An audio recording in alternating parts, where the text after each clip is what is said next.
Compass সিরিয়ালের আমরা আগামী পর্বে দেখতে পারবো অখিলেশ কম্পাসকে বলেন, আচ্ছা কি এমন মহামূল্যবান জিনিস ছিল তোমার ব্যাগে যে কেউ চুরি করে নিয়ে যাবে? কম্পাস বলেন, কেন আপনি বুঝি জানেন না কি মহামূল্যবান জিনিস থাকতে পারে আমার ব্যাগে? আজ যখন আমার ব্যাগটা চুরি হয়ে গেছে, আমার অত্যন্ত মূল্যবান জিনিস যখন হারিয়ে গেছে, তখন আজকে আমি আর চুপ করে থাকবো না। আপনি যদি আমার ব্যাগটা নিয়ে থাকেন বলে দিন।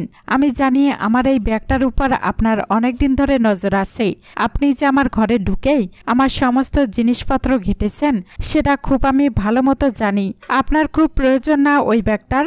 আসলে তো ওই লাল ডায়েরিটা আপনার প্রয়োজন। ওটা ছাড়া তো আপনি কাজটাই এগোতে পারছেন না কি, তাই তো? উত্তরটা সবাইকে দিন, চুপ করে আছেন কেন?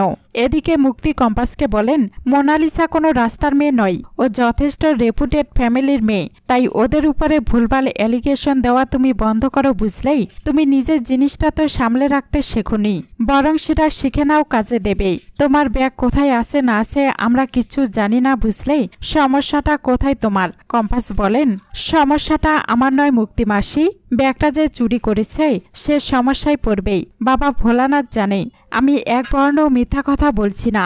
যে ব্যাগটা চুরি করেছে তার নির্ঘাত কোনো স্বার্থ আছে। প্লিজ আমি তোমাকে রিকোয়েস্ট করছি, তোমরা যদি কেউ কিছু জেনে থাকো যে আমার ব্যাগটা কোথায় আছে, প্লিজ আমাকে বলে দাও। বিহান কম্পাসকে বলেন, কোথায় চোখ বন্ধ করে শুয়ে থাকবে? তা না ফোন নিয়ে ঘুটুর ঘুটুর করছো? এই দেখো এখানে মলমটা আছে, লাগিয়ে নেবে, আর এর ভিতরে কিছু ট্যাবলেট আছে, খেয়ে নেবে। কম্পাস বলেন, ঠিক আছে আমি লাগিয়ে নেব, আপনি যান শুয়ে পড়ুন। বিহান বলেন, আমাকে নিয়ে না অত ভাবতে হবে না, আমি তো আর ধপাস করে পড়ে যাইনি। যেটা বলছি সেটা করো, মলমটাই এক্ষুনি লাগিয়ে নাও। আচ্ছা একবার তুমি একটা কথা কেন শোনো না বলো তো?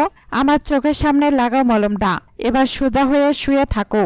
ওইভাবে শুয়ে থাকলে কিন্তু আরো ব্যথা বাড়বে, আর ট্যাবলেটটা খেয়ে নেবে।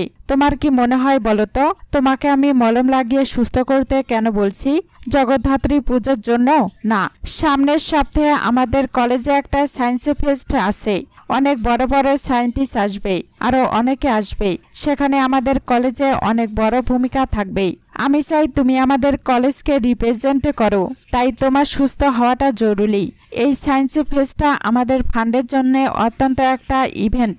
কথাটা তোমাকে পরে বলতাম, কিন্তু আজকে বললাম তার কারণ যাতে তোমার এই সুস্থ হওয়াটাকে তুমি সিরিয়াসলি নাও। কম্পাস বলেন, ও এইবার বুঝেছি, এই জন্য আগে ভাগে এসে কোমরে মলমটা একেবারে লাগিয়ে দিয়ে গেলেন।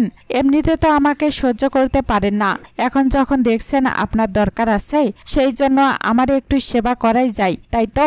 বিহান বলেন, জাস্ট শাট আপ, ওকে?